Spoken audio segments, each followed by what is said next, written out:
Mon enfant adopté aura-t-il des difficultés ou un retard dans sa nouvelle langue? Les parents du petit Adrien, 2 ans, arrivé de Colombie il y a 3 mois, s'inquiètent sur l'acquisition de sa nouvelle langue. Va-t-il y arriver? Aura-t-il du retard? Comment pourra-t-il s'intégrer dans sa nouvelle famille sans comprendre le français? Les enfants issus de l'adoption internationale rencontrent-ils des difficultés particulières dans l'acquisition de la langue française? Comment s'approprient-ils leur nouvelle langue? Est-ce difficile pour eux?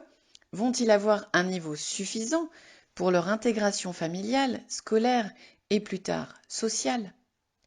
Le développement du langage. Les études internationales mettent en évidence que les enfants adoptés traversent les mêmes stades de développement du langage que les enfants nés en France apprenant leur première langue. L'enfant s'approprie tout d'abord des mots courants, puis aligne plusieurs mots pour faire des phrases, puis construit de courtes phrases.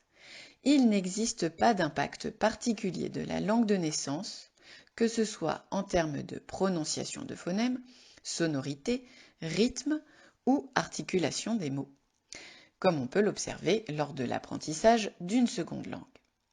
2 types de comportements. Chez les enfants déjà entrés dans le langage, 2 comportements sont notés le plus souvent. Une phase de mutisme, pour ne recommencer à parler que lorsqu'ils articulent quelques mots de la nouvelle langue. Le langage non verbal, comme les gestes et les mimiques, est alors privilégié. Soit une phase de transition, où l'enfant continue à parler sa langue de naissance, puis la remplace progressivement par le français, avec parfois une période où les 2 langues sont utilisées.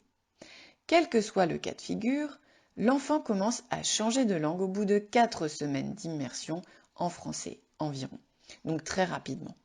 Certaines études montrent que les difficultés de communication sont moins grandes avec les très jeunes enfants qui n'ont pas encore acquis la langue, ou avec les grands qui sont capables de comprendre que leur langue de naissance n'est plus partagée par les adultes.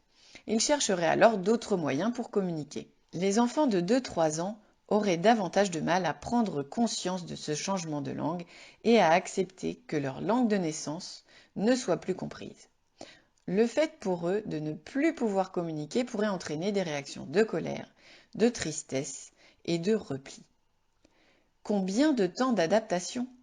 La plupart des études scientifiques parlent d'une période de 2 ans d'immersion pour des enfants adoptés avant 2 ans, pour que leur niveau de langage soit semblable à celui d'enfants non adoptés.